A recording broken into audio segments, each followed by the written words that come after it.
Shalom, mis hermanos. Damos gracias al Altísimo por cada oportunidad que nos da de presentar nuestras vidas delante de su presencia a través de la sangre de nuestro Cordero Yeshua HaMashiach. Cada oportunidad que estudiamos su palabra, su Torah, su Tanakh, estamos exponiendo nuestras vidas a ser corregidos, ser enseñados.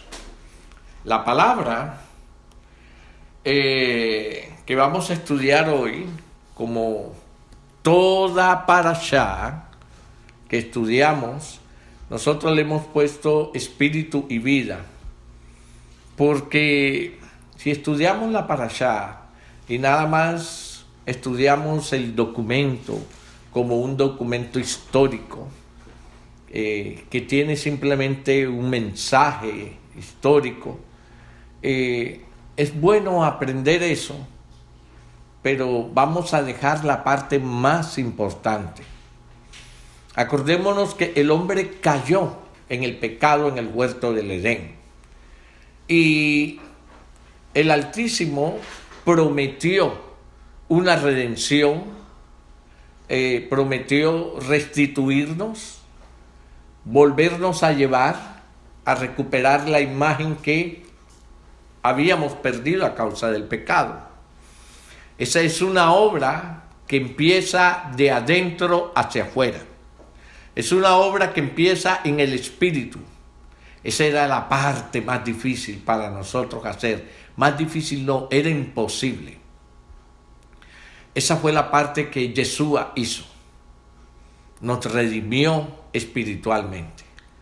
Ahora nosotros estamos caminando en una redención del alma, nuestras emociones, nuestros sentimientos, nuestra voluntad, decisiones, todo eso está siendo corregido a través de su palabra. Y por último, sabemos que la última parte que vamos a recibir es la redención de nuestro cuerpo. Cuando este cuerpo de carne y hueso sea transformado, reciba una gloria que tuvimos cuando la perdimos en el huerto del Edén. Entonces, esa parte es la parte espiritual. ¿Qué hacemos o qué buscamos en la parashá? En la parashá buscamos información de cuál era el plan que el Señor tenía estipulado para llevarnos nuevamente a ese punto, a la redención total de nuestras vidas. ¿Y dónde encontramos esa información? En su palabra. Entonces, cuando empezamos a estudiar la Torah, ahí vamos viendo todo el proceso de cómo fue que el hombre cayó y qué fue lo que Dios preparó. Entonces, vamos viendo al Señor sacar a su pueblo de una esclavitud en Egipto, que es figura de una esclavitud del pecado. Y vemos que una de las primeras cosas que el Señor hace es entregarle al pueblo mandamientos. ¿Por qué? Porque el hombre no tenía mucha conciencia de qué era lo bueno y qué era lo malo. Entonces, el Señor ahora entrega unos mandamientos para que el hombre aprenda a discernir entre lo bueno y lo malo, entre lo que no debe hacer y lo que el Señor manda a que haga. Entonces, vemos que una de las principales cosas que el Señor hace es entregar mandamientos y construir, y manda a construir ¿qué? Un tabernáculo, un templo. Ese tabernáculo es figura de nuestra vida, de nuestra redención. Ese tabernáculo es figura de Yeshua, porque en los planes del Señor está que nosotros reconozcamos nuestra insuficiencia, nuestra incapacidad de nosotros redimirnos a nosotros mismos. Entonces el Señor envía una ayuda, un mediador, un redentor, que en el primer pacto está tipificado a través de la figura de Moisés, a través de la figura de un sacerdote, como es Aarón, pero y de un Mishkan, un tabernáculo, pero que todo es una sombra de lo que sería al final de los días restituido, establecido, pero en una dimensión diferente. Entonces, estamos estudiando en las parashá, estamos estudiando el templo, estamos estudiando quién era Moisés, el mediador, quién era el tabernáculo. Estamos encontrándonos con una figura de sacerdote, unos servidores llamados sacerdotes, un sumo sacerdote, y estamos conociendo todo eso. ¿Qué significa eso para nuestra vida? En la parashá Espíritu y Vida, lo que estamos con la ayuda del Altísimo es tomando todas esas figuras, esas sombras, y trayéndola a la luz. ¿Quién es la luz? Yeshua. Y esa luz incorporándola a nuestra vida, a nuestro diario vivir, porque acordémonos que nuestro Maestro Yeshua dijo: ahora vosotros sois la luz del mundo. Entonces, esa luz en la Torá, que estaba escondida, que estaba simplemente presentada como una sombra, a través de Yeshua es sacada a la luz, y esa luz ahora es incorporada a nosotros para que nosotros también seamos ahora luz, luminarias en este mundo de tinieblas. Entonces, parashá, Espíritu y Vida, de Ministerio Puerta de Salvación, esa es la tarea que el Señor nos ha encomendado, y es lo que tratamos de hacer ahora a través de este ministerio. Hoy estamos en la parashá Ki Tisa, que está en Éxodo capítulo 30, en los versículos del 11 en adelante. Capítulo 31, sí, capítulo 31, Éxodo 30, versículo del 11, aleluya, versículos del 11, capítulo 31, 32, 33, y llegamos al capítulo 34 hasta el versículo 35. Está supuesto que durante toda la semana cada uno de ustedes ha ido leyendo las diferentes aliyá de esta parashá, por lo tanto no las vamos a leer ahora.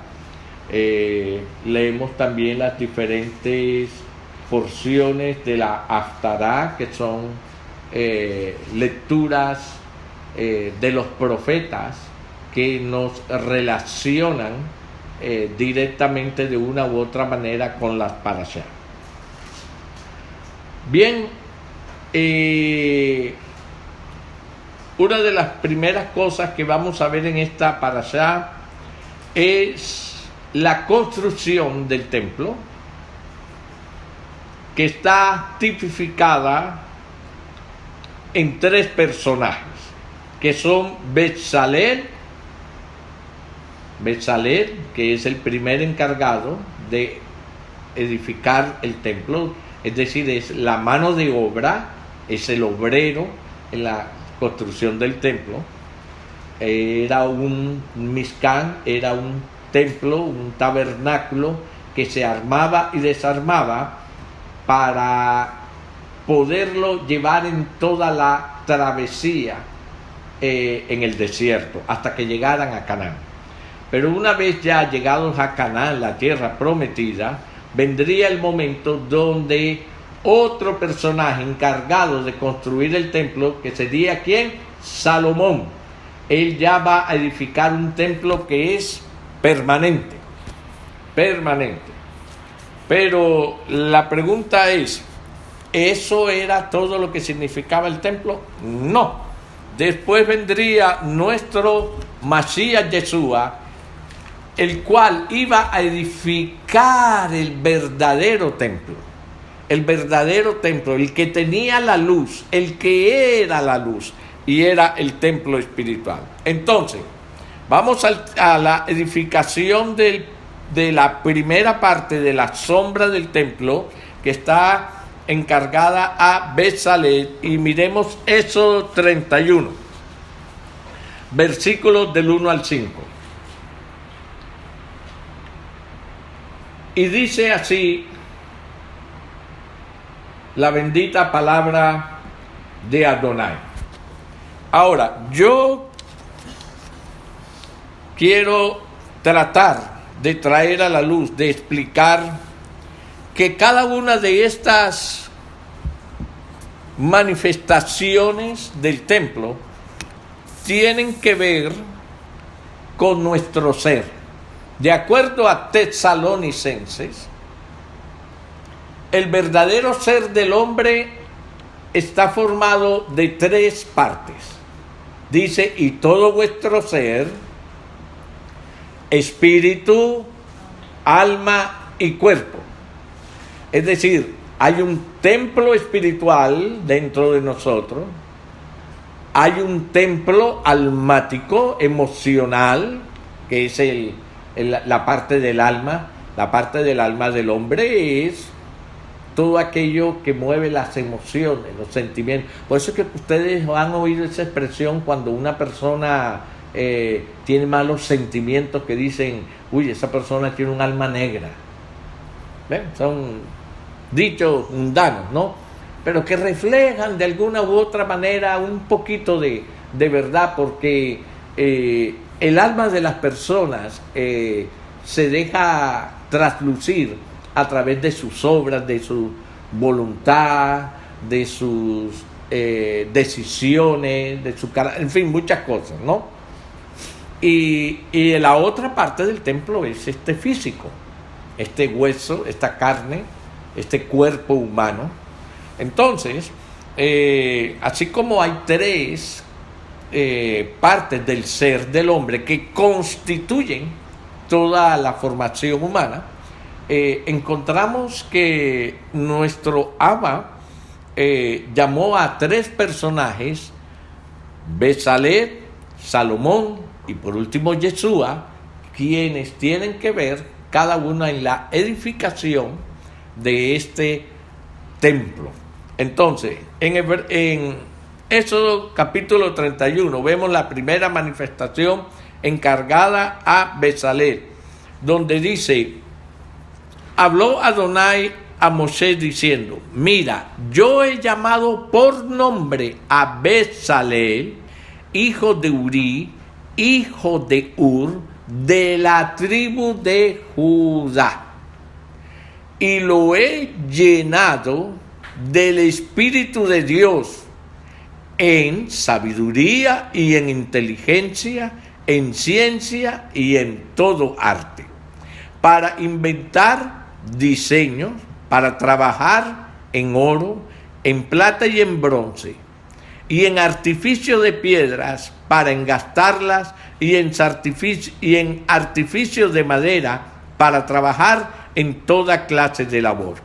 Y he aquí que yo he puesto con él a Aholiab, hijo de Ahisamad, de la tribu de Dan, y he puesto sabiduría en el ánimo de todo sabio de corazón, para que hagan todo lo que te he mandado: el tabernáculo de reunión, el arca del testimonio, el propiciatorio que está sobre ella y todos los utensilios del tabernáculo. Y entonces allí ustedes ven pues toda la labor que se le encomienda a a Bezalel.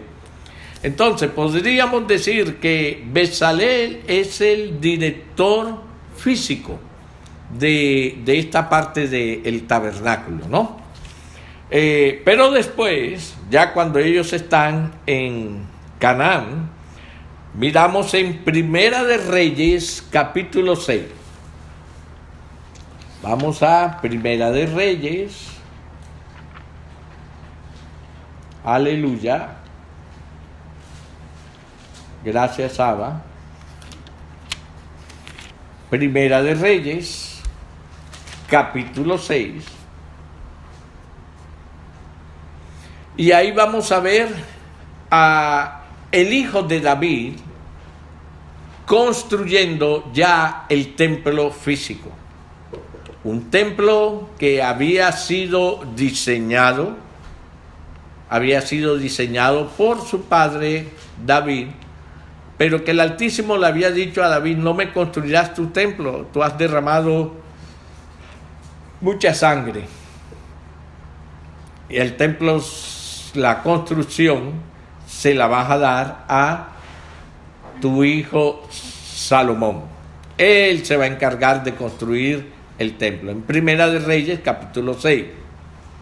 Entonces allí empezamos a ver, en el año 480, después que los hijos de Israel salieron de Egipto, al 4º año del principio del reino de Salomón sobre Israel, en el mes de Sif, que es el mes segundo, comenzó él a edificar la casa de Adonai.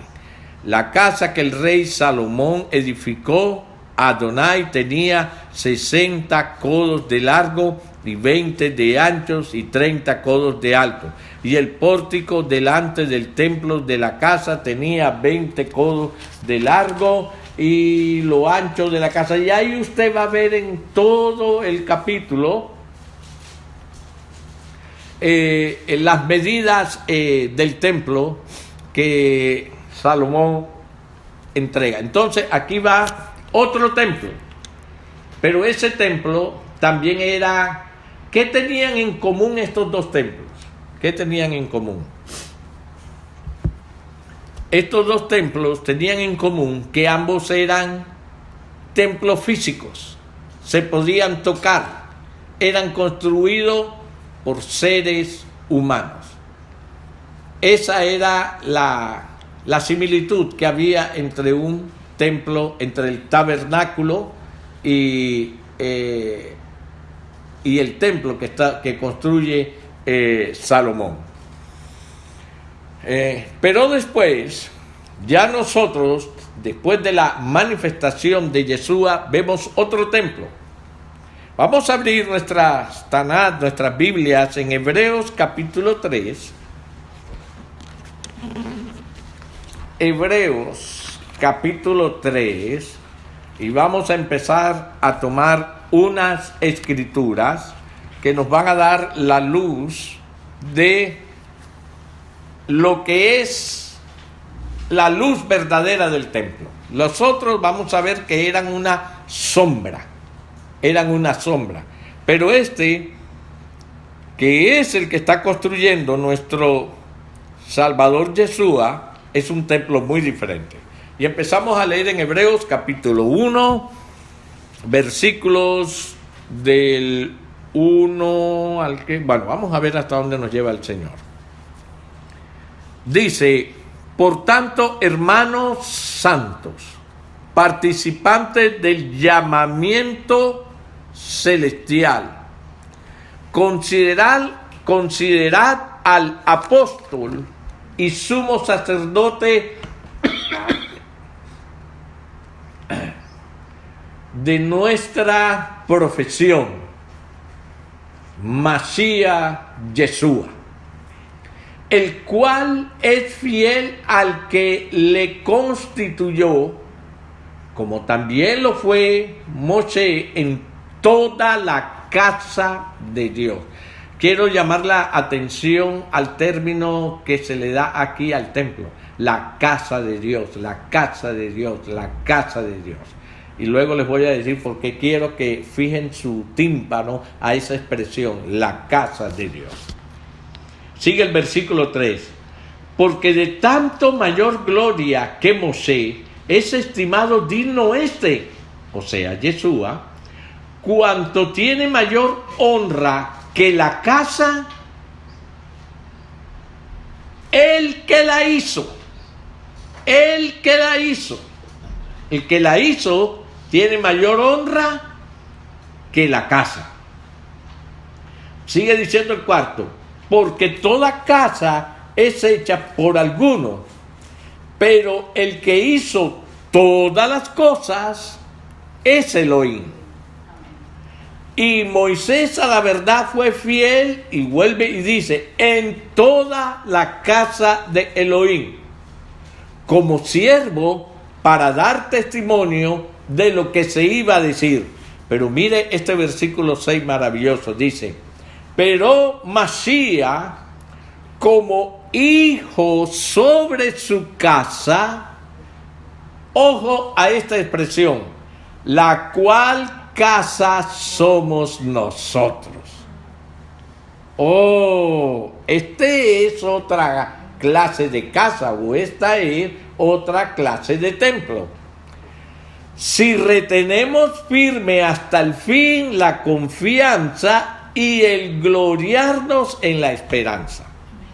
Entonces aquí encontramos 3 templos, o 3 casas, 3 tabernáculos. Primero, el que construye ¿quién? Bezalel.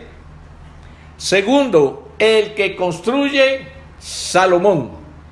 Y tercero, el que construye Yeshua. El primero y el segundo fueron destruidos, ya no están sobre la tierra. Allí en Jerusalén queda una pared y hay la esperanza grandísima, sobre todo nuestros hermanos de Judá, y de algunos que han entrado en esa idolatría por esa pared, que tienen la esperanza de que un día se va a construir el tercer templo. Y quiero que sepan que sí se va a construir. Pero aún ese tercer templo va también a desaparecer. ¿Por qué? Porque los 3 templos físicos fueron profanados. Hay que tener en cuenta eso, lo encierro entre paréntesis y en algún momento estudiaremos más eso. Pero quiero que retengamos el versículo 6 de Hebreos 3, donde dice, la cual casa somos nosotros. Es decir, ya esa es la luz de lo que era una sombra. Entonces, el primer templo hecho por Bezalel era una sombra. El segundo templo hecho por Salomón era una sombra. Pero ya el tercer templo es luz. Y más adelante veremos por qué ese tercer templo es luz. Entonces, vamos a ver otro versículo. Primera de Corintios, capítulo 3, versículo 16. Primera de Corintios, capítulo 3, versículo 16. Seguramente ya usted sabe a qué me voy a referir. Dice así la Escritura. Primera de Corintios, capítulo 3, versículo 16. ¿No sabéis que sois templo de Elohim y que el Ruach HaKodesh mora en vosotros? Si alguno destruyere el templo de Elohim, Elohim le destruirá a él, porque el templo de Elohim, el cual sois vosotros, santo es. Entonces, ¿cuál es el verdadero templo de Elohim? ¿Cuál es el verdadero templo de Elohim? Nosotros. Nosotros somos el verdadero templo de Elohim. Ok, vamos a otro texto. Ahí mismo en Primera de Corintios, vamos ahora al capítulo 6.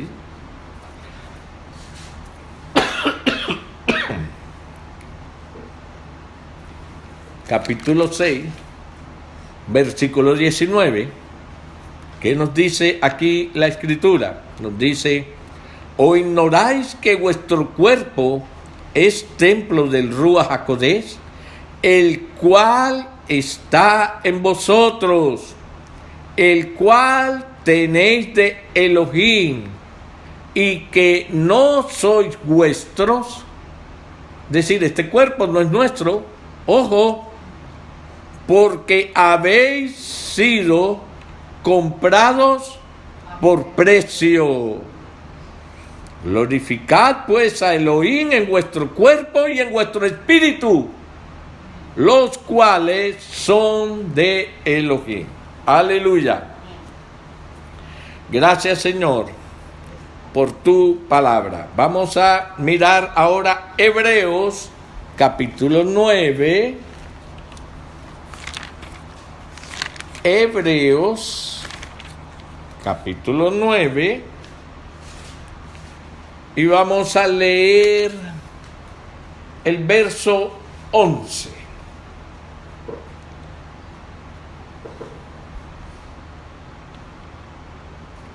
Dice así la Escritura: pero estando ya presente Mashiach, sumo sacerdote de los bienes venideros, por el más amplio y más perfecto tabernáculo, no hecho de manos, es decir, no de esta creación. Es decir, hay un tabernáculo que no pertenece a esta creación. En ese tabernáculo que no pertenece a esta creación es a donde ministra Yeshua como sumo sacerdote. Sigue diciendo: y no por sangre de machos cabríos ni de becerros, sino por su propia sangre, entró una vez para siempre en el lugar santísimo, habiendo obtenido eterna redención. Y ahí puede usted seguir mirando los siguientes textos, los siguientes versículos. Bien, mis amados, dicho esto, tengamos presente este templo, que es un templo espiritual. Entonces vamos a coger todas las figuras que el templo físico, que no se nos olvide, es sombra, ¿no? El templo físico es sombra de lo que vendría. Pero vamos a coger esas figuras y vamos a traspasarlas por la luz. Y vamos a ver qué nos dice o qué aprendemos en la luz de lo que fue establecido solamente como sombra. Entonces, vamos a ir a la fuente de bronce. Vamos a Éxodo nuevamente.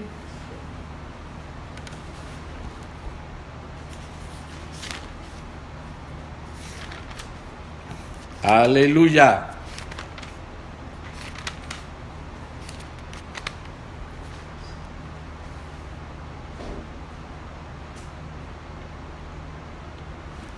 Vamos a ir a la fuente de bronce y allí vamos a encontrar en ese altar, en esa construcción, vamos a encontrar dos cosas muy importantes: el altar de bronce y el aceite para las lámparas. Y el aceite para las lámparas. Entonces, del altar de bronce dice en el 27, Éxodo 27, vamos a leer desde el versículo 1: harás también un altar de madera de acacia, de 5 codos de longitud y de 5 codos de anchura. Será cuadrado el altar y su altura de 3 codos. Y le harás cuerno en sus 4 esquinas. Los cuernos serán parte del mismo y lo cubrirás de bronce. Harás también sus calderos para recoger la ceniza, y sus paletas, sus tazones, sus garfios y sus braseros. Harás todos sus utensilios de bronce, y le harás un enrejado de bronce de obra de rejilla y sobre la rejilla harás 4 anillos de bronce a sus 4 esquinas, y lo pondrás dentro del cerco del altar abajo, y llegará la rejilla hasta la mitad del altar. Y harás también varas para el altar, varas de madera de acacia, las cuales cubrirás de bronce. Bueno, y ahí terminamos de leer todo lo que tiene que ver con el altar, y pasamos después al versículo 20. Dice: mandarás a los hijos de Israel que te traigan aceite puro de olivas machacadas para el alumbrado, para hacer arder continuamente las lámparas en el tabernáculo de reunión, fuera del velo que está dentro del testimonio, que pondrá en orden Aarón y sus hijos para que ardan delante de Adonai, desde la tarde hasta la mañana, como estatuto perpetuo a los hijos de Israel por sus generaciones. Bueno, y vamos mirando después las vestiduras, vamos mirando después la consagración de Aarón y de sus hijos. Y cuando miramos la consagración de Aarón y de sus hijos, vamos a mirar que hay una serie de órdenes que forman parte de la vestidura sacerdotal, que va a hacer que se vea diferente los levitas, los sacerdotes y el sumo sacerdote del resto del pueblo. Es decir, hay unas vestiduras que hacen diferente a los que están en el sacerdocio de los que no lo están. Entonces, mis hermanos, la fuente de bronce tiene una serie de mandamientos, después los vamos a ver más adelante, donde el Señor le pide a los sacerdotes que antes de entrar, primero se quitan sus sandalias. Ellos entran descalzos a ministrar.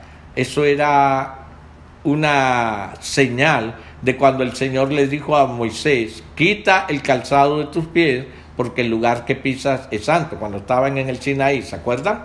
Ok. Bueno, después inmediatamente lo que tenían que hacer los sacerdotes era lavarse las manos, lavarse los pies, es decir, era un proceso de purificación. Mire todo lo que ellos tenían que hacer nada más para entrar al tabernáculo y para después poder ministrar. Ese proceso de purificación es el que está supuesto que cada creyente debe hacer a través de la oración. Lógicamente ya no nos lavamos las manos y los pies, aunque quiero que sepan que el pueblo judío, ellos todavía, como no han sido rociados, entonces ellos practican cada vez que se levantan en la mañana, antes de ir a orar, a hacer sus oraciones, lo primero que hacen es lavarse las manos.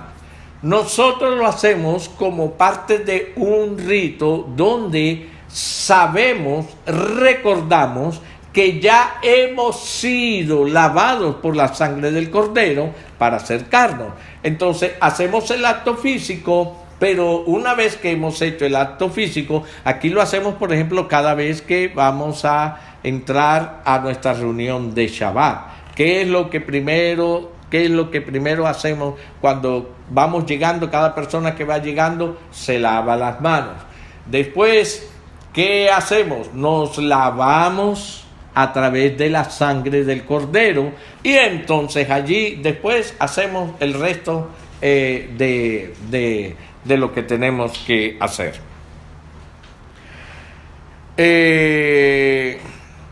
Otra cosa que vamos aprendiendo en estas parashá, vamos aprendiendo a conocer a Moisés. Moisés nos va a mostrar una señal y sombra de Yeshua como nuestro mediador. Como nuestro mediador. En Éxodo 19, capítulo 5, en esos 19, como versículos 5 y 8, vamos a ver cuando el Eterno establece un pacto con su pueblo. establece un pacto con su quejilá, un pacto matrimonial. Entonces, vamos a leer los versículos 5 y 8. Dice: ahora pues, si dieres oído a mi voz y guardareis mi pacto, vosotros seréis mi especial tesoro. Yo he escuchado muchos varones que le dicen a su esposa tesorito. ¿Ve? Es una expresión de un novio hacia su novia. Seréis mi especial tesoro sobre todos los pueblos, porque mía es toda la tierra. Sigue diciendo: y vosotros me seréis un reino de sacerdotes y gente santa. ¿Verdad? Esposos le dicen a su esposo: tú eres la reina de esta casa. Son expresiones de un novio cortejeando a su novia. Le dice: estas son las palabras que dirá a los hijos de Israel. Vino Moisés y llamó a los ancianos del pueblo y expuso en presencia de ellos todas estas palabras que Adonai había mandado. Ojo, y en el versículo 8 dice: y todo el pueblo respondió a una y dijeron: todo lo que Adonai ha dicho, haremos. Y Moisés refirió a Adonai las palabras del pueblo. Entonces, ¿qué sucede, hermano? Aquí estamos viendo a un novio diciéndole a su novia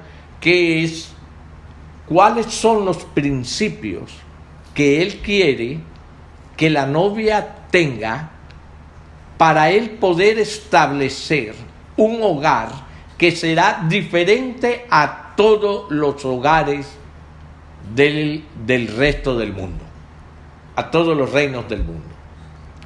Y se los dio. Tienes que ser una nación santa, no santa con la coronita en la cabeza, sino apartada. Tienes que ser un pueblo santo, apartado de todos los demás pueblos, en sus costumbres, en su forma de hablar, en todo. Y después de haber dicho esto, dice que todos respondieron: lo vamos a hacer. Es cuando el novio le dice a la novia: mi amor, yo quiero casarme contigo, pero yo visualizo contigo un hogar así, así, así. ¿Tú estarás dispuesto a acompañarme en este hogar? Y la esposa o la novia le dice: sí, yo estoy dispuesta, lo voy a hacer. Entonces allí se cierra ¿qué? Un pacto. Ese es lo primero que Moisés hace mediando, como mediador, entre Adonai e Israel, el pacto. Ahora, en el capítulo 32 de Éxodo, vayamos al capítulo 32.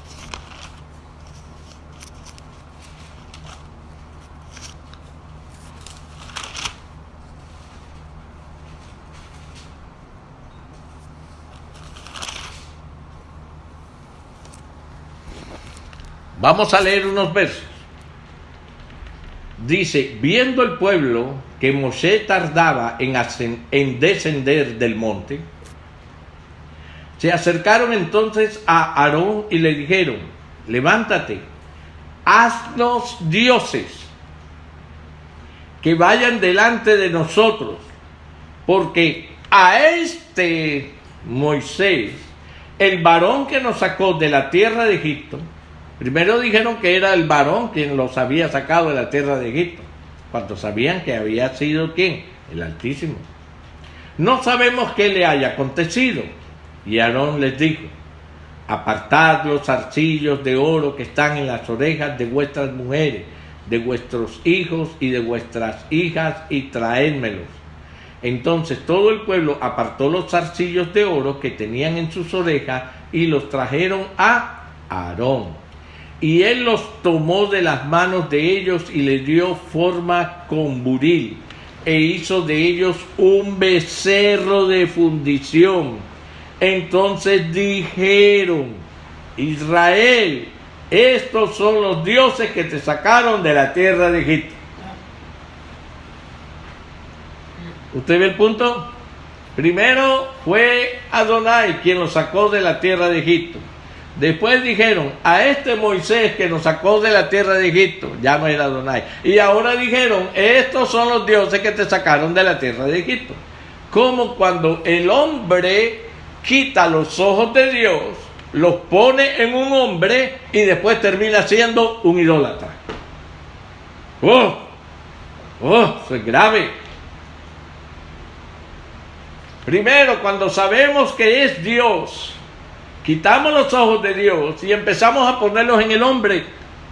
Y después los quitamos del hombre y terminamos siendo ¿qué? Un idólatra. Entonces, viendo esto Aarón, va a oír el 5, y viendo esto Aarón edificó un altar delante del becerro y pregonó a Aarón y dijo, mañana será fiesta para Adonai. Al día siguiente madrugaron y ofrecieron holocaustos y presentaron ofrendas de paz y se sentó el pueblo a comer y a beber y se levantó a regocijarse. Es decir, estaban en su carnaval, ¿no?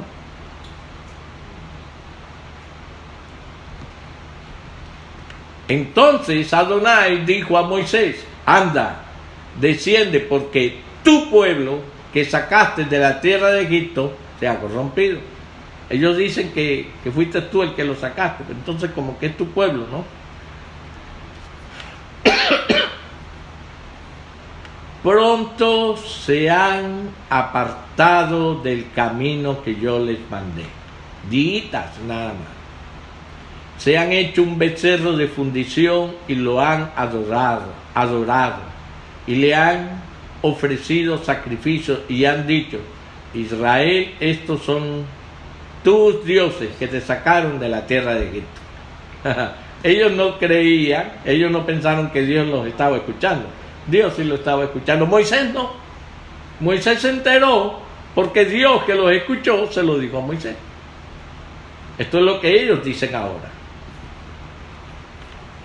Entonces, vemos aquí cómo el pacto que el Señor había hecho con ellos rompieron el pacto con el Señor. Ahora, en el mismo capítulo 32, del versículo 11 al 14, ahí vamos a ver ahora a un Moisés intercediendo.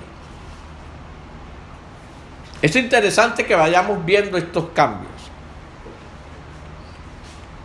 El Moisés que desciende del Sinaí y regresa a Egipto para sacar al pueblo de Egipto, ese era un Moisés profeta. Les estaba diciendo al pueblo todo lo que el Señor había dicho que iba a hacer en un futuro. El Señor los va a sacar aquí, va a enviar una plaga así, es decir, profetizó, va a enviar una plaga así y se cumplió. El Señor va a enviar otra plaga así y se cumplió. Cada plaga la profetizaba. El Señor va a enviar otra plaga así, es decir, la profetizaba y se cumplía. El Señor va a enviar, es decir, era un Moisés profeta.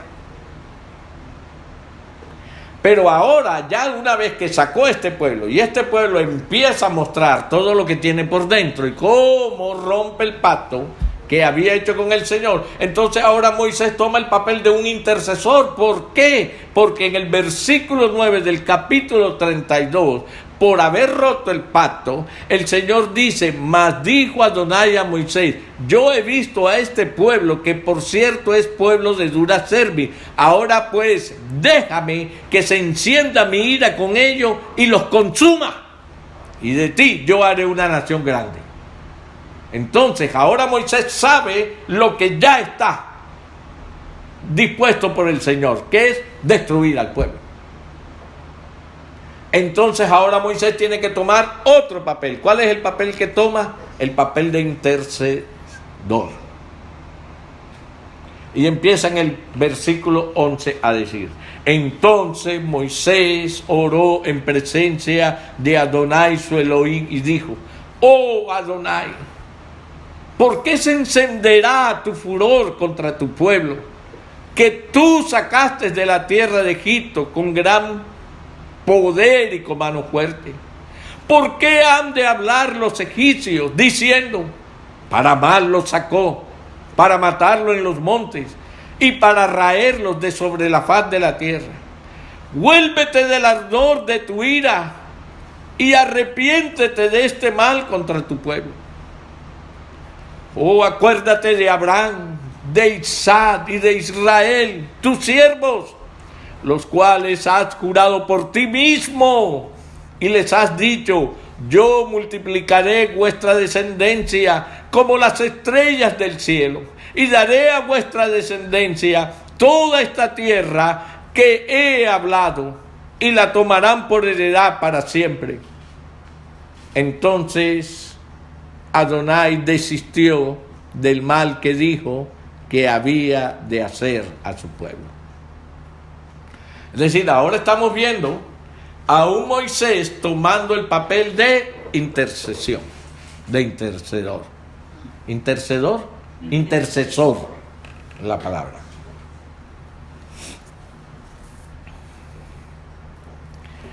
Aleluya.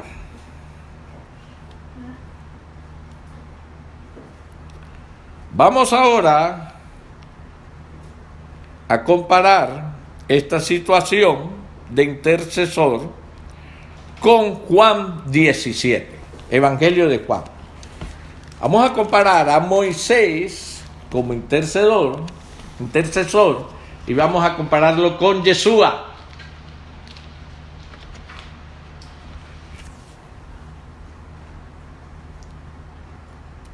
Hemos mirado a través de las parashá anteriores cómo Moisés era una figura de nuestro Mashiach Yeshua.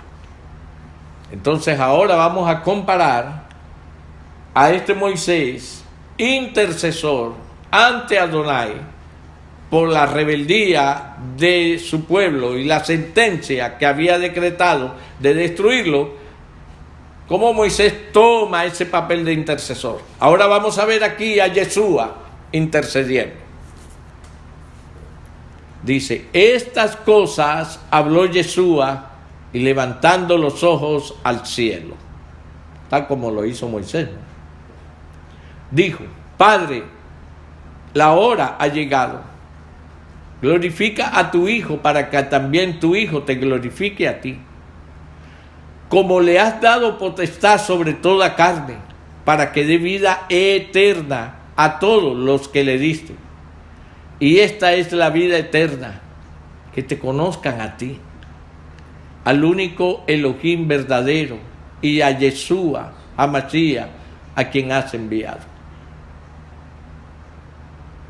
Esta es la vida eterna, que te conozcan a ti. ¿No lo conocían?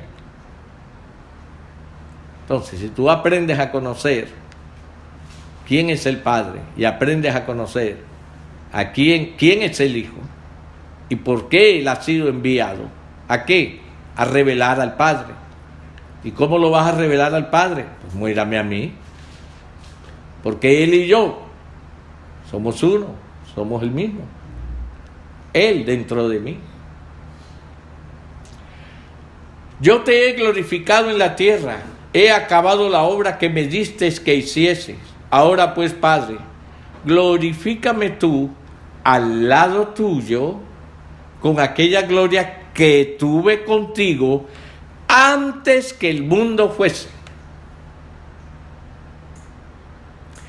He manifestado tu nombre a los hombres que del mundo me distes, tuyos eran, y me los distes y han guardado tu palabra. Está hablando de sus 12 y de todos aquellos que venían atrás y de los que ya habían venido caminando. Ahora han conocido que todas las cosas me has dado, que todas las cosas que me has dado proceden de ti. Porque las palabras que me diste les he dado y ellos las recibieron. Han conocido verdaderamente que salí de ti y han creído que tú me enviaste. Ojo a este verso. Ojo a este verso 9. Yo ruego por ellos. No ruego por el mundo, ¡Wow! Yeshua diciendo, no ruego por el mundo. Dice, sino por los que me diste, porque tuyos son. Nosotros, ay hermanos, vamos a orar por el mundo para que este mundo se convierta. No. Usted ore por los que son del Señor.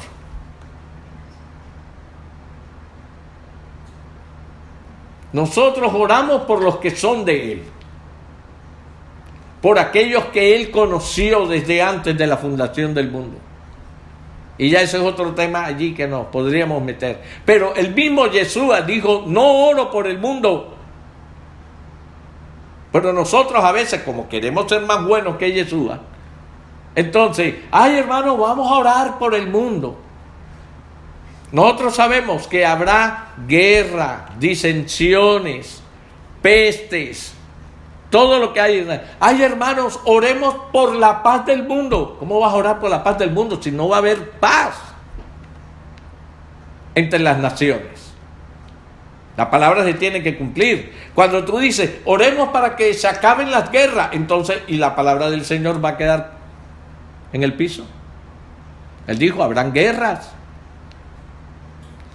Ahora, nosotros oramos para que el Señor envíe una paz sobre todos los que son suyos. Eso sí. Te puede ver al mundo pasar lo que está pasando. Usted tiene una paz interna en su corazón porque usted sabe, está seguro que usted tiene la cobertura del Señor. ¿Cómo sabe usted que tiene la cobertura del Señor? Bueno, porque yo guardo sus mandamientos y procuro hacer todo lo que Él me ha mandado. Y en aquello que yo le fallo constantemente, como ahora soy un sacerdote y nación santa, yo voy, purifico mi vida y purifico mi vida a través de la sangre del Mesías. Por eso yo sé que yo tengo la cobertura de Él. Ahora, si yo ando por ahí haciendo cosas torcidas y todo, entonces ya sí tengo una duda de que la cobertura esté sobre mí. Si yo no le doy valor a la sangre del Mesías, entonces ahora sí tengo problemas. Pero si yo sé que su sangre me limpia de todo pecado, en el momento que yo reconozco, porque el Roa me redarguye, oye, hiciste mal, uy Señor, perdóname, y corrijo mi pecado. Entonces yo vivo tranquilo. Puede pasar todo lo que esté pasando en el mundo. Y seguimos viendo. Y todo lo mío es tuyo y lo tuyo mío. Y he sido glorificado en ello. Ese es el 10. Y ya no estoy en el mundo, mas estos están en el mundo. Y yo voy a ti, Padre Santo. A los que me has dado, a los que me has dado, a los que me has dado, guárdalos en tu nombre para que sean uno así como nosotros. Le voy a decir aquí algo. Aquellos que no han entendido la unicidad entre el Padre y el Hijo no entienden este versículo. Y lo primero que se preguntan es, ¿cómo puede ser eso? Si somos tantos, miles, millones, que somos de Cristo, ¿cómo vamos a ser uno con Él? No entienden eso. Eso es imposible. Él es uno y los discípulos nada más eran 12. ¿Cómo podían ser uno? Físicamente no. ¿Verdad? Físicamente no. Pero si tú entiendes que hay un cuerpo espiritual, una iglesia, y digo iglesia para que me entiendan, una quejilá, o mejor dicho, un pueblo, que es su cuerpo, que es quien su novia, y que el novio cuando se une con su novia, que son una sola carne. Wow. Pero en el ámbito físico todavía siguen siendo 2, ¿verdad? Pero en el campo espiritual, por el eterno, son una sola carne, no son 2. Y lo dice ya la Escritura, así dice, ya no son más 2. Son uno solo. ¿Cómo, pastor? ¿Cómo puede suceder eso? Bueno, acuérdate, Él es la cabeza. ¿Y nosotros qué somos?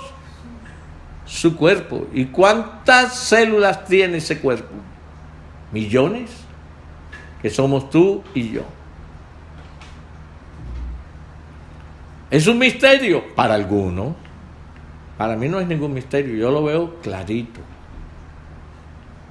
Pero esa es la figura del último templo. Esa es la misma figura del último templo, que está hecho con un material que no tiene nada que ver con los materiales de este mundo, de esta tierra, de esta dimensión. Y poco a poco el Señor nos va ampliando más y más sobre él. Y ahí usted sigue leyendo ese capítulo 17 y usted va entendiendo por qué Yeshua, si era Elohim, oraba como hijo. Que ahí es donde se rompe la cabeza mucha gente. Pero ¿por qué si Yeshua? Ok, tú dices que Yeshua es Elohim. ¿Y por qué ora como hijo? Mi hijo, ese es su papel de intercesor.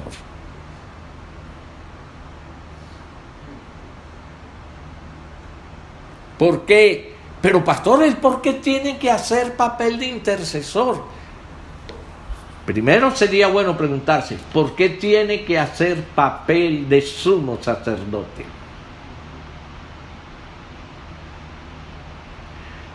Bueno, pastor, dígame, ¿y por qué tiene, entre comillas, que hacer papel de intercesor? Porque resulta que hay un templo espiritual que debe tener un sumo sacerdote.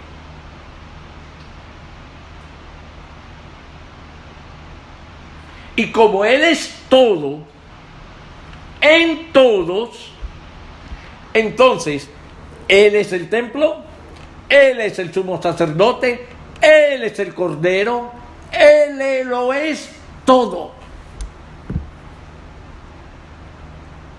Yo no lo entiendo, pastor, la verdad que yo no lo entiendo. Y la verdad, mijo, que yo ya no te puedo explicar nada. Ya el resto le toca al Padre. Pero le doy gracias al Eterno por cada uno de aquellos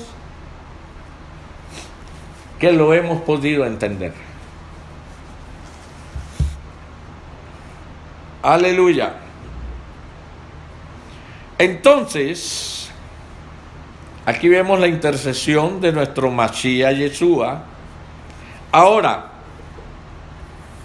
nosotros supimos cómo en el Sinaí, cuando Moisés baja con las tablas, que dice que las tablas fueron hechas con la mano de Dios y escritas con la mano del Dios, con el dedo de Dios. Oiga, mano y dedo de Dios, dice la escritura. Las tablas y el contenido fue hecho por Elohim, fue hecho por Adonai. Y cuando Moisés baja y encuentra ese espectáculo, el pueblo danzando y brincando delante de un becerro como los que habían en Egipto, y el pueblo diciendo: estos son los dioses que nos sacaron de Egipto. Entonces el furor de la ira de Adonai pasó a Moisés. ¿Y qué hizo Moisés? Cogió las tablas y las tiró y se partieron completamente. ¿Por qué? Porque Moisés miró las tablas y dijo: este pacto ya ha sido roto, ya esto no vale. Ya esto no tiene validez. ¿Qué voy a hacer yo con este pacto? Vino, cogió de las rayas, ¡pum!, y lo tiró al piso.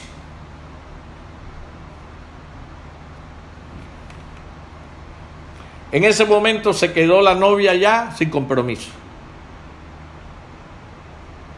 Se quedó sin novio. Pero había un problema. Y no era un problema, era un problema para el hombre, pero para Dios, para Elohim no.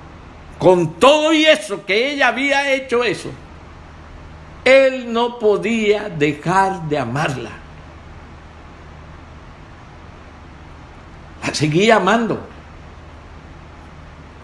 Como nos ama el Señor, cada vez que nosotros pecamos, unas veces consciente, otras veces inconscientemente, como nos ama el Señor, no solamente cuando hacemos lo malo, sino cuando pudiendo hacer lo bueno, dejamos de hacerlo, porque a veces nos creemos más buenos que Dios, y entonces creemos que Dios por nuestros pecados no va a hacer cierta cosa. Entonces decimos, yo no voy a ayudar a tal persona porque nos creemos más buenos que Dios. Entonces pecamos por lo malo que hacemos y pecamos por lo bueno que dejamos de hacer.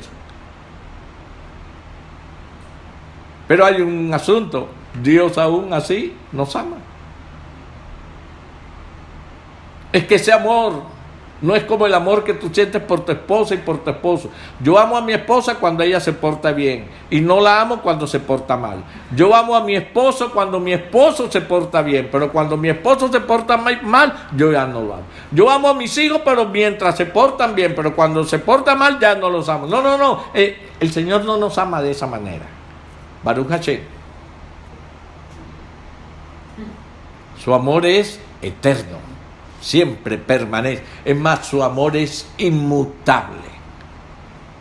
Pero aunque Él nos ama de esa manera, Él es un Dios justo. Y Él, como Dios justo, no puede violar sus principios de justicia, porque hay alguien que quiere venir a enseguida a acusarlo de Dios injusto. Entonces Él tiene que buscar el balance, el equilibrio, y tiene que buscar el canal por donde Él entrar, proteger a la quejilá que ama, a la novia que ama, que acaba de violar el pacto. Y es allí, vamos a Éxodo 34. Hay pequeños detalles que hacen la diferencia y no los podemos dejar pasar desapercibidos. Éxodo 34:1 dice: y Adonai dijo a Moshe: alízate 2 tablas de piedra como las primeras, y escribiré sobre esas tablas las palabras que estaban en las primeras que quebraste. Prepárate pues para mañana y sube de mañana al monte de Sinaí y preséntate ante mí sobre la cumbre.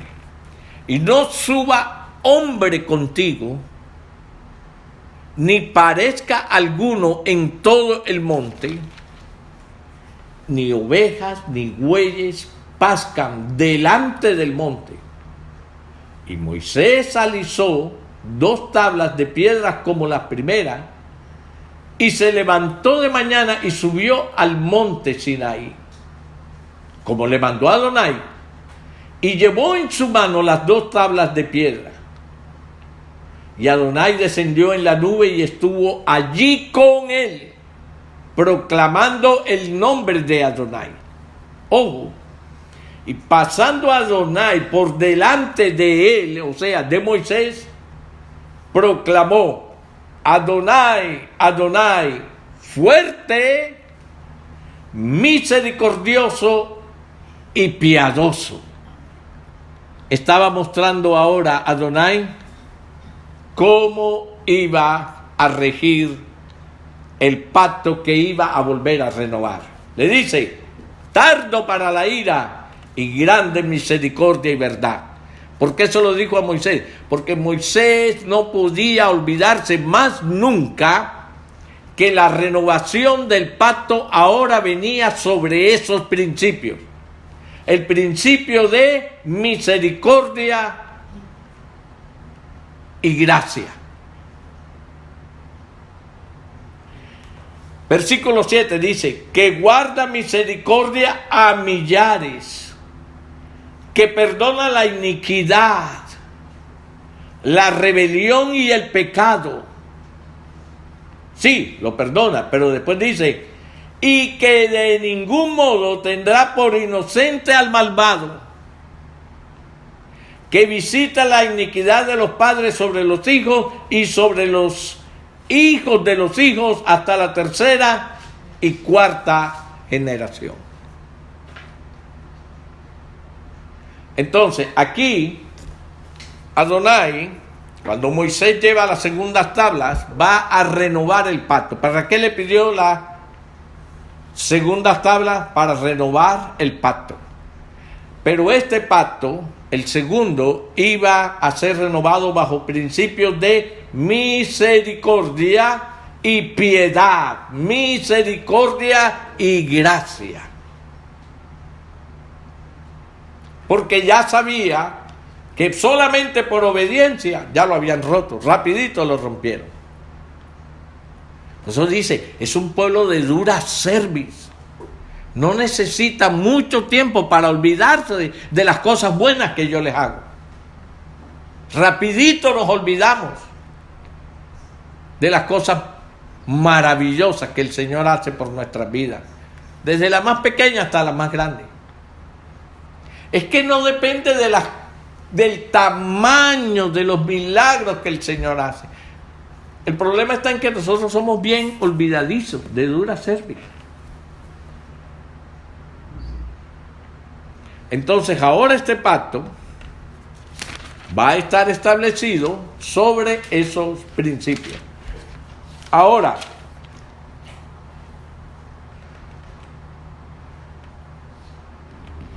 cuando Moisés está intercediendo, yo quiero que tengamos muy claro estos principios, hermanos, porque así cuando se nos habla de gracia y misericordia, a veces decimos, es que la gente no ha sabido interpretar a Pablo. Sí, es cierto, pero es que la gente tampoco ha sabido interpretar la Torá.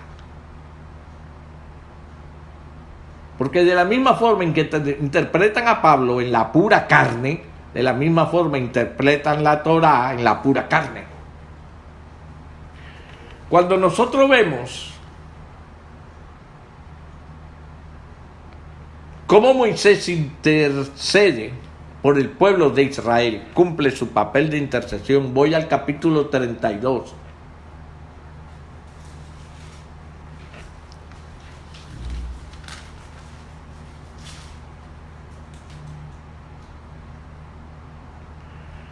Y voy al versículo 32. Miren el papel de intercesor de Moisés. Capítulo 32, versículo 31. Vamos a leer ahí. Entonces volvió Moshe a Adonai y le dijo, este es uno de los varios momentos donde Moisés tuvo que interceder por el pueblo, de no el Señor no hubiera acabado con ese pueblo hace rato y nosotros no estuviéramos aquí, porque cualquiera de nosotros somos descendientes de ellos. Entonces volvió Moshe a Adonai y dijo, te ruego, pues este pueblo ha cometido un gran pecado, porque se hicieron dioses de oro, que perdones ahora su pecado, y si no, ráeme ahora de tu libro que has escrito. Miren, desde entonces y mucho antes ya se andaba escribiendo en libros todo lo que nosotros hacemos. Por eso es que al final en Apocalipsis dice que fueron abiertos los libros, son muchísimos. 33. Y Adonai respondió a Moisés, al que pecare contra mí, a este raeré yo de mi libro. Lo borraré, lo quitaré al que peque. No al que me diga, quítame del libro. Ve pues ahora, lleva a este pueblo a donde te he dicho. Wow. Ahí parecía ya que el Señor como que hizo borrón y cuenta nueva, ¿verdad? Ya no los voy a destruir. Ok, cógelos y llévalos ahora a donde te dije que los llevara. He aquí mi ángel irá delante de ti. Pero en el día del castigo, pero en el día del castigo, Es decir, aunque te prolongue la vida, no quiere decir que no va a haber un día de juicio y de castigo. Pero en el día del castigo, yo castigaré en ellos su pecado. En otras palabras, aunque Dios en ese momento les perdonó la vida, si ellos no se arrepentían y continuaban en la misma actitud y situación, en el día del castigo, ¿qué dice? Yo castigaré en ellos su pecado. Entonces, lo que hace el Señor por la intercesión de Moisés es prolongarles la vida a ver si se les conceda el que se arrepientan.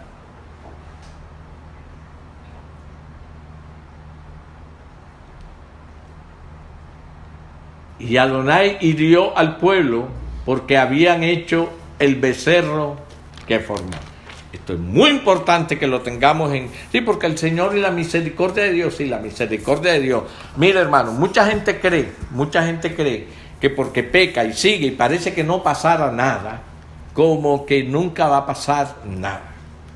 Yo me acordé una vez de un varón que dijo, la gente cree que puede andar sobre la tierra y hacer lo que le dé la gana como si nunca fueran a rendirle cuentas a Dios.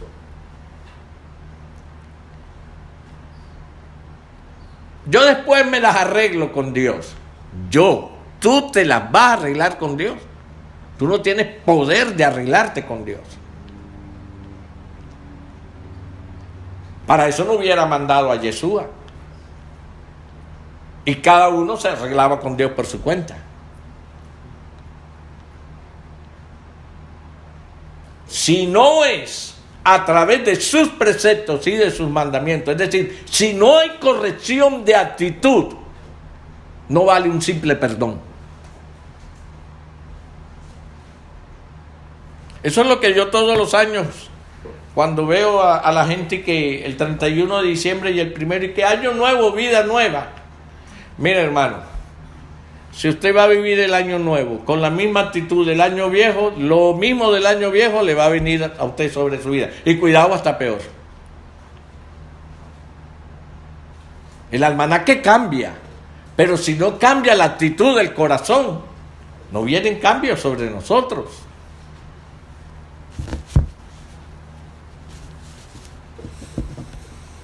Entonces, cuando nosotros vemos esto, vemos ahora a Adonai haciendo lo que llaman el nuevo pacto. ¿Qué tiene de nuevo? ¿Cambiaron los mandamientos? ¿Cambió algo? No cambió nada.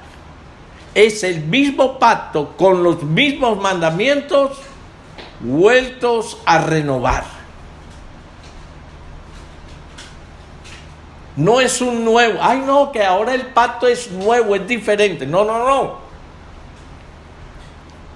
Cuando nosotros vamos a Jeremías 31, versículo 31,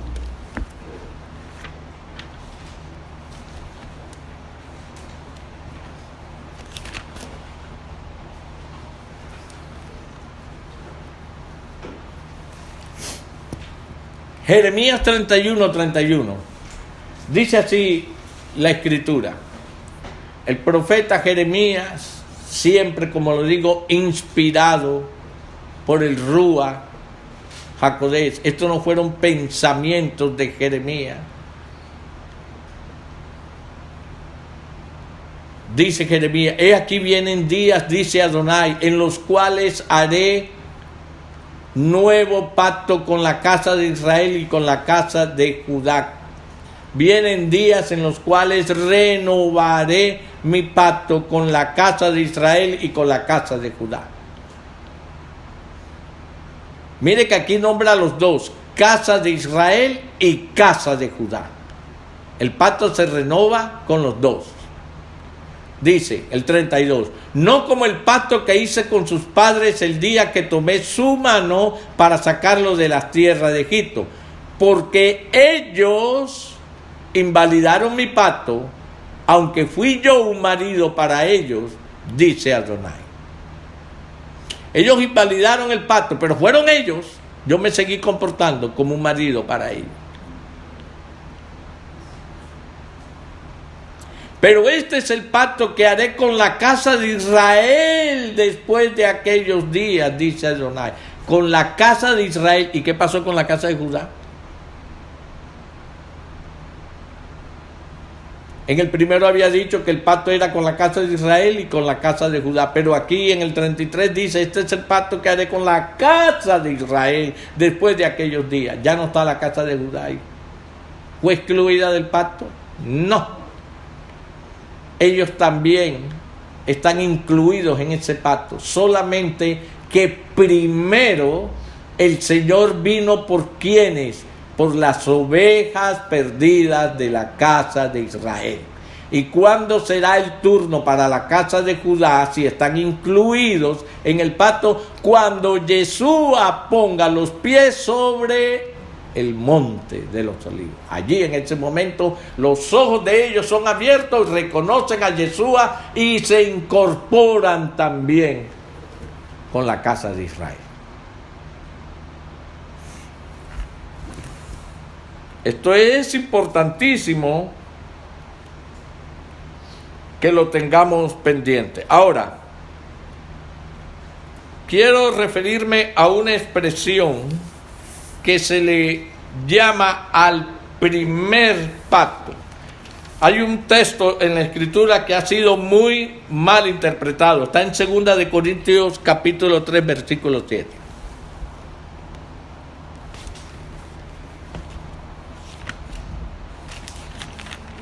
Segunda de Corintios, capítulo 3, versículo 7. Y es una partecita nada más lo que voy a tocar hoy, porque realmente no es el tema hoy, pero es importante.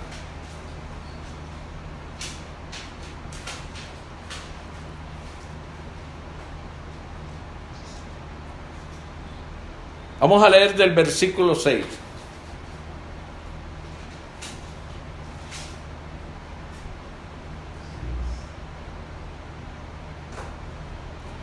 Capítulo 3 de Segunda de Corintios. ¿Estamos claros? Ahí lo tenemos. Perfecto.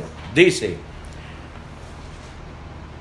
el cual asimismo nos hizo ministros competentes de un nuevo pacto, o sea, de un pacto renovado. Sabemos que no es uno nuevo, diferente, no, aquel quedó por... No, es el mismo pacto, pero renovado. Dice, no de la letra. ¿Cuál era el pacto de la letra? El que fue escrito en las primeras tablas. No de la letra, sino del Espíritu. Oiga, es un pacto del Espíritu, porque la letra mata, la letra sin el Espíritu mata, mas el Espíritu vivifica. Por eso es que este pacto para nosotros ahora produce vida, porque nosotros no nos estamos rigiendo a la letra nada más, a lo que nos decía la letra, cómo se aplicaba, cómo eran las cosas. Usted sabe que en la letra el pacto era casi sin misericordia. Pecaste, mueres. Pecaste, eres excluido del pueblo. No había casi misericordia. Pero en el Espíritu la cosa es diferente. Dice el 7, y si el ministerio de muerte grabado con letras en piedra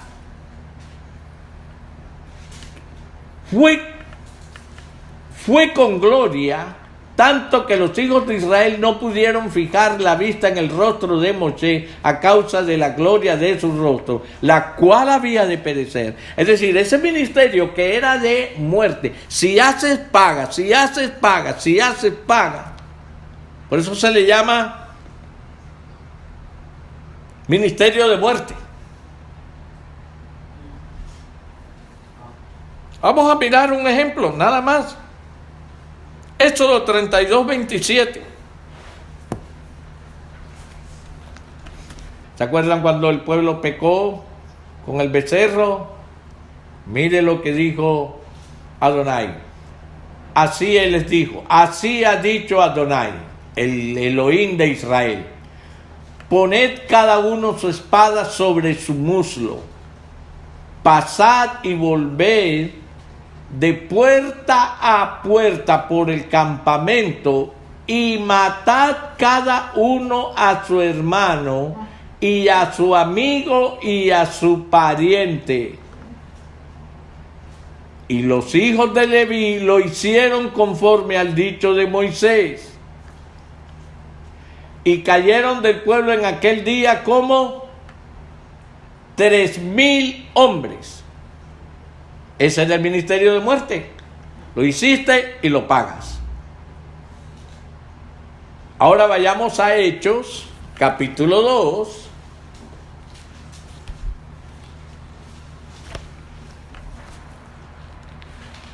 Hechos, capítulo 2. Y vayamos al verso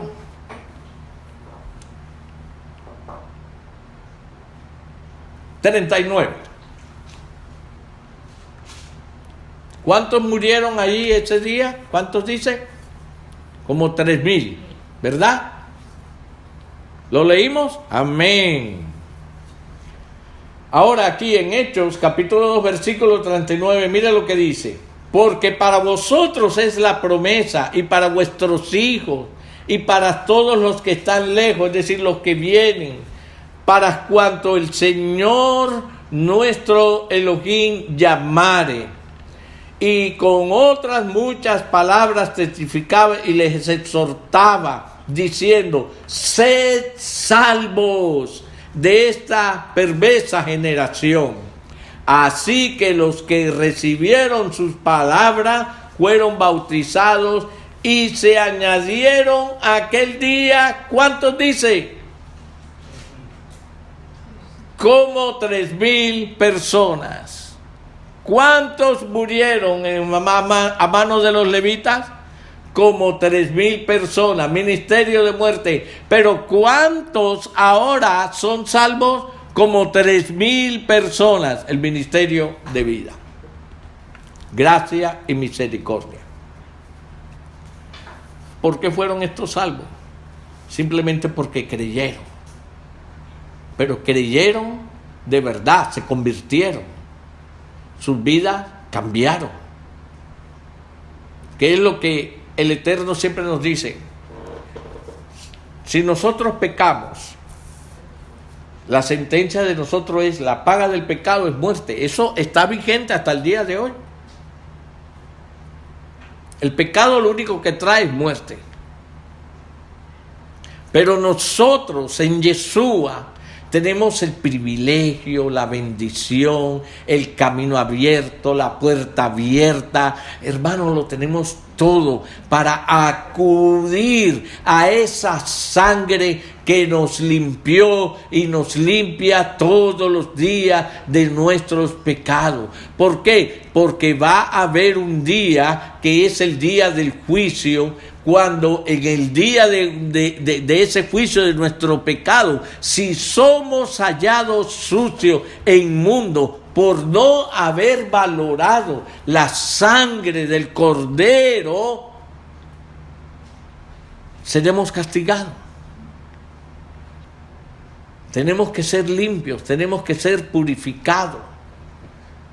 Por eso es que la Torá, mire hermano, todos esos requisitos de purificación para el sacerdocio, para los levitas, eso, la fuente de bronce, todas esas señales que nosotros hacemos de lavarnos la mano, eso es un llamado de atención para que estemos atentos en lavarnos, ¿qué? Solamente las manos, no, lavar nuestro cuerpo, lavar todo nuestro ser, espíritu, alma y cuerpo.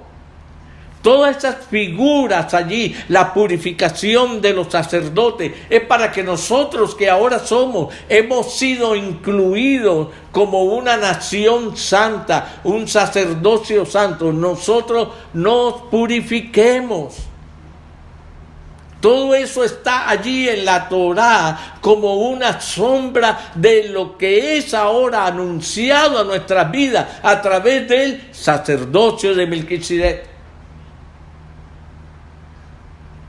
Hermano, entonces, todo eso que estaba en el Antiguo Testamento, eso pasó. No, eso no ha pasado, hermano. Eso sigue vigente. Lo que pasa es que ahora cambió de gloria. Sigue habiendo un templo, pero ya vimos que es un templo no hecho de manos de hombre. Y como todo templo necesita un sumo sacerdote, pues también tenemos el sumo sacerdote. ¿Quién es nuestro sumo sacerdote? Yeshua HaMashiach.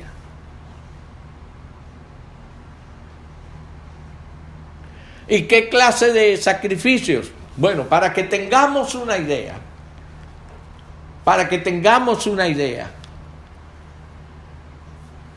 El apóstol Pablo, para que lo entendamos, los que apenas están entrando, dijo: hermanos, presentáis ahora vuestro cuerpo como sacrificio vivo.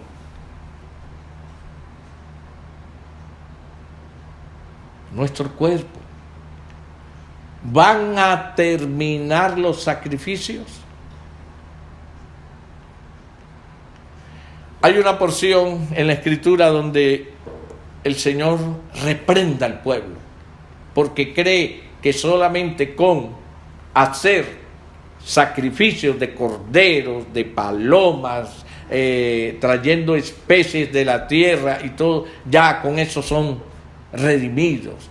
Y el Señor les dice: si yo tuviera hambre y yo les pidiera a ustedes cordero, comidas, ¿no son míos todos los corderos, todas las aves del mundo? ¿Para qué les pido yo corderos? Entonces viene y da una visión de un nuevo sacrificio. Dice: sacrifica a mí, ¿qué? Alabanza. Oh, entonces hay un nivel de sacrificio mayor. ¿Se terminaron los sacrificios cuando Yeshua vino? No, yo no creo que se terminaron. Lo que yo creo es que pasó a una dimensión superior. Ya no son corderos, ya no son palomas, porque sacrificábamos cordero como una figura del cordero que habría de venir. Pero ya una vez habiendo venido el cordero y habiendo sido revelado tanto a la casa de Israel como a la casa de Judá, no vamos a seguir sacrificando al cordero, porque tenemos a quién, al verdadero, al único. Pero entonces cesan los sacrificios. No, ahora cambia. Sacrifica a mí alabanza.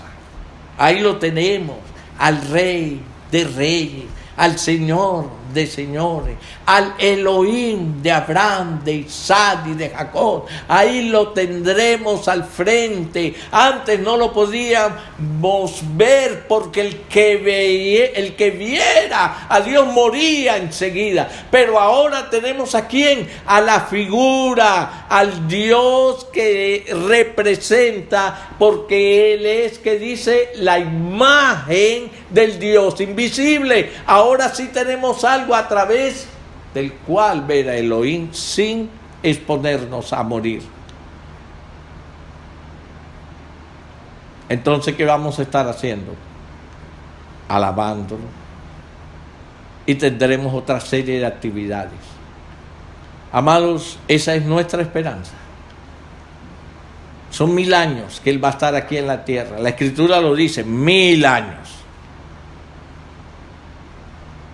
Él no viene a reinar más de 1000 años. Perdóneme, hay mucha enseñanza que yo podría dar en este momento, pero no es el tiempo. Pero a mí nunca se me puede olvidar, y aunque yo quiera forzarlo y torcerlo y borrarlo para yo establecer una enseñanza diferente, yo nunca puedo arrancar de la Escritura las palabras de nuestro Mashiach cuando dijo: mi reino no es de este mundo. Él no tiene ningún afán ni propósito después del milenio de seguir reinando en este mundo, porque su reino no es de este mundo. Yo lo creo firmemente. Pasaremos a una dimensión superior que, si no conocemos, si no podemos entender esta, que estamos viendo y tocando y estamos más enredados que quién sabe qué. ¿Qué tal que Él nos mostrara la otra? Pero quiero que sepa que está escrita en la Biblia. Esa otra dimensión está escrita en la Biblia, pero eso no se le da a todo el mundo. De manera que, mis amados hermanos, vamos a dejar hasta aquí en esta parashá y que el Señor me los continúe bendiciendo grande, rica y poderosamente. Shalom, shalom, shalom. ¿Te gustó este mensaje? Te invitamos a suscribirte a nuestro canal de YouTube y activar la campana para estar al tanto de nuevos videos. Síguenos en Instagram @Ministerio Puerta de Salvación y en Twitter @Ministerio MPS. Shalom y bendiciones.